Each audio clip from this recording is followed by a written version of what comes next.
सब कुछ झूठा हो सकता है, लेकिन भगवान के सामने बहाए आंसू नहीं। प्रेम का मतलब सिर्फ प्रेम नहीं होता, प्रेम का मतलब सम्मान और विश्वास होता है। वह सम्मान और विश्वास जो प्रेम से परे है। जब आप प्रभु के साथ जुड़ जाओगे तो आपकी परीक्षा आरंभ हो जाएगी। कुछ लोग इसे दुख समझते हैं तो कुछ लोग प्रभु की कृपा। छल, कपट, पाप का फल इसी धरती पर भोगना पड़ता है। याद रखना, समय किसी को क्षमा नहीं करता। सफलता का मतलब यह नहीं कि आपको किसी दूसरे से बेहतर बनना है, बल्कि सफलता का मतलब है जो आप अभी हैं उससे बेहतर बनना। वो कठिन परीक्षा लेता है मगर सहन करने की शक्ति भी देता है। आपकी जिंदगी में कुछ नहीं बदलेगा जब आप खुद को नहीं बदलेंगे। मुंह पर सच बोल देने और गुस्सा कर लेने वाले लोग उन लोगों से करोड़ों गुना बेहतर है जो आपके सामने कुछ और है और पीठ पीछे कुछ और है। किसी का दर्द समझने के लिए इंसान के अंदर का इंसान होना जरूरी है। कौवा कोयल की आवाज को दबा सकता है मगर खुद की आवाज मधुर नहीं बना सकता। उसी तरह निंदा करने वाला व्यक्ति एक सज्जन को बदनाम कर सकता है मगर वह खुद सज्जन नहीं बन सकता। अगर अकेलापन है तो उसे एक वरदान समझो, क्योंकि परमात्मा ने तुम्हें खुद में सुधार लाने का थोड़ा अधिक समय दे दिया है। अकेले रहने का आनंद सीख लो, क्योंकि कोई भी हमेशा के लिए आपके साथ नहीं रहेगा। वक्त की एक आदत बहुत अच्छी है, जैसा भी हो गुजर जाता है। कामयाब इंसान खुश रहे या ना रहे, खुश रहने वाला इंसान कामयाब जरूर हो जाता है।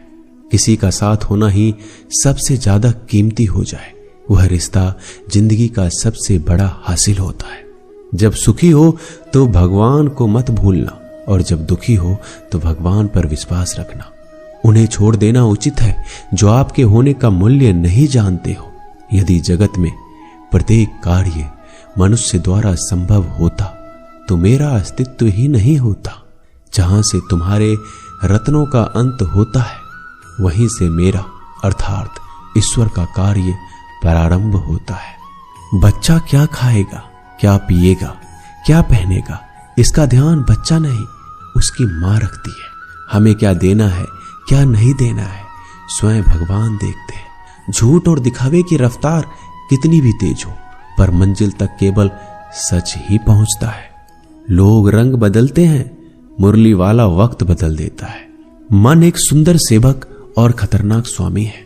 मनुष्य को जीवन की चुनौतियों से भागना नहीं चाहिए, ना ही भाग्य और ईश्वर की इच्छा जैसे बहानों का प्रयोग करना चाहिए। शांत बने रहो जब तक तुम्हारा सही वक्त नहीं आ जाता। इंसान का सबसे अच्छा मित्र स्वयं की आत्मा और मन होता है, जो अच्छी बातों पर शाबाशी देता है और बुरी बातों पर झकझोरता है। खाली हाथ आए हैं, खाली हाथ ही जाओगे।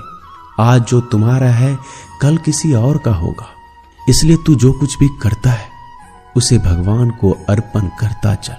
स्वास्थ्य सबसे बड़ा उपहार है, संतोष सबसे बड़ा धन है, वफादारी सबसे बड़ा संबंध है। छल करोगे तो छल मिलेगा, आज नहीं तो कल मिलेगा। जियोगे जिंदगी सच्चाई से तो सुकून हर पल मिलेगा।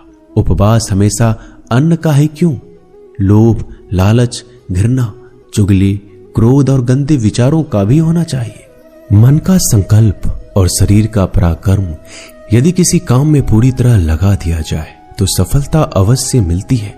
भाग्य के दरवाजे पर सर पीटने से बेहतर है कर्मों का तूफान पैदा करें, दरवाजे अपने आप खुल जाएंगे। क्रोध की अवस्था में भ्रम जन्म लेता है, ब्रह्म बुद्धि को नष्ट कर देता है। बुद्धि के नष्ट होते ही व्यक्ति का पतन हो जाता है। पानी मर्यादा छोड़े तो विनाश होता है, यदि वाणी मर्यादा छोड़े तो सर्वनाश होता है। किसी को धोखा देना एक कर्ज है जो आपको किसी और के हाथों एक दिन जरूर मिलेगा। कलयुग है, हमेशा तैयारी के साथ ही रहना। मौसम और इंसान कब बदल जाए इसका कोई भरोसा नहीं। भगवान कहते हैं तुम मेरी ओर देखोगे, मैं भी तुम्हारी ओर देखूंगा।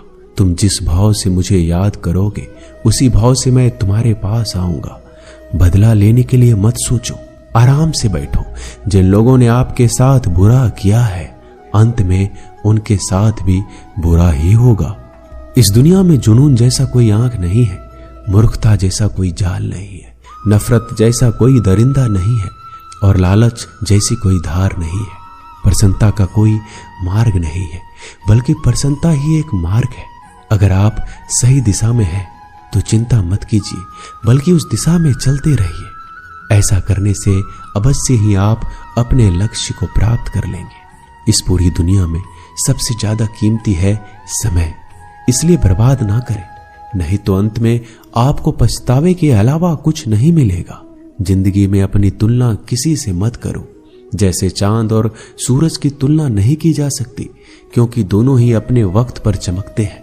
यदि किसी काम को करने में डर लगे तो याद रखना, यह डर संकेत है कि आपका काम वाकई में बहादुरी से भरा है।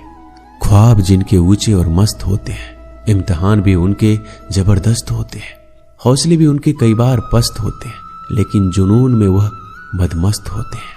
पहाड़ की ऊंचाई आपको कभी आगे बढ़ने से नहीं रोकती, बल्कि आपके जूते में पड़े कंकर आपको आगे बढ़ने से रोकते हैं। निकाल फेंको उस कंकर को। सिर्फ मरी हुई मछली को पानी का बहाव चलाती है। जिस मछली में जान होती है वो मछली अपना रास्ता खुद बनाती है। अपने हौसले को ये मत बताओ कि तुम्हारी परेशानी कितनी बड़ी है, अपनी परेशानी को बताओ कि तुम्हारे हौसले कितने बड़े हैं। सफल वो नहीं जो अपने दुश्मनों पर विजय प्राप्त करता है, बल्कि सफल तो वो है जो अपनी इच्छाओं पर भी विजय प्राप्त करता है। अगर केवल इसलिए आपने अपने सपनों पर काम करना बंद कर दिया है क्योंकि किसी को लगता है कि आप उसे नहीं कर सकते, तो वो आपका सपना नहीं है, वो बस आपकी एक छोटी सी इच्छा है। जो लोग आपको नजदीक से नहीं जानते, उनकी बातों को दिल पर मत लो, आगे बढ़ो और कुछ करके दिखाओ। जिंदगी में अच्छे लोगों की तलाश मत करो, बल्कि खुद अच्छे बन जाओ। आपसे मिलकर शायद किसी की तलाश पूरी हो जाए। यदि आप उड़ नहीं सकते तो दौड़ो, यदि आप दौड़ नहीं सकते तो चलो, अगर आप चल नहीं सकते तो रेंगते हुए चलो, लेकिन हमेशा आगे बढ़ते रहो। एक बार गुरु ने अपने शिष्य से पूछा, क्या आप जानते हैं हमारे अंदर एक बड़ा युद्ध निरंतर चल रहा है। जब सारे शिष्य चुप रहे तब गुरुजी बोले, वास्तव में सबसे बड़ी लड़ाई हमारे अंदर दो भेड़ियों की है। एक काला भेड़िया जो क्रोध, हिंसा, अहंकार, दुख, गलानी, लालच, चोर, झूठ की भाषा बोलता है।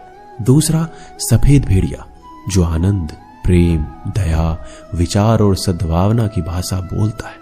इसी लड़ाई के शोर में हम पहले से मौजूद मन की शांति भूलकर उसे कहीं और ढूंढने की कोशिश करते हैं। गुरु ने कहा, हमें इस लड़ाई के शोर से कोई नहीं बचा सकता। ये लड़ाई मेरे अंदर ही चलती है और ये आपके अंदर भी है। शिष्यों ने गुरु की बात ध्यान से सुनी और पूछा, गुरुजी, तो इस लड़ाई में जीत किसकी होगी? गुरुजी ने कहा, वही भेड़िया जीतेगा जिसे तुम खाना दोगे। खाना देने का मतलब है हमारे पास शक्ति है ध्यान देने की। हम जिस भेड़ियों की बातों पर ध्यान देंगे वो बड़ा ताकतवर होता जाएगा। इसलिए हमेशा क्रोध से पहले दया चुनना चाहिए, लालच से पहले उदारता, चिंता से पहले शांति और स्थिरता जोड़नी चाहिए और चलन से पहले सद्भावना को चुनना चाहिए। ऐसा करते करते हमारा मन अपने आप आनंदित रहने लगता है। जैसे शरीर को आराम दिया जाए तो वो ठीक होने लगता है, वैसे ही मन की शोर से आराम मिलता है, तब वो खुद ब खुद निर्मल हो जाता है।